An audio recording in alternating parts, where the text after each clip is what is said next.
Uniti per il Veneto indipendente. Per la prima volta nel Veneto i movimenti politici che chiedono l'indipendenza della regione fanno cartello, si riuniscono sotto un unico nome e creano squadra. Obiettivo primario e a breve termine le elezioni regionali e raggiungere almeno il 55% di forze indipendentiste in Consiglio per votare poi la scissione dall'Italia e copiando pure il sistema della Catalogna in Spagna. Ora più che mai convinti che stavolta ciò si possa attuare. Il disegno di legge c'è ed è la 342 che indice il referendum. Questo disegno di legge oggi è arenato in commissione. Io credo che comunque abbiamo oggi i numeri per poter portarlo fuori dalla commissione col voto a maggioranza e portarlo velocemente in aula. Ed ora la parola potrebbe passare al referendum. E oggi finalmente abbiamo i numeri per portare la legge.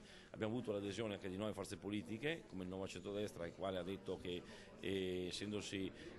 ha capito l'importanza di questo tema, che è un atto di democrazia, di libertà, dare la voce al popolo, poi il popolo è sovrano e deciderà cosa fare. Io sono sicuro che nel momento in cui noi daremo la parola al popolo, cioè faremo un atto di democrazia, noi avremo anche questa grande possibilità veramente di autogoverno e di libertà.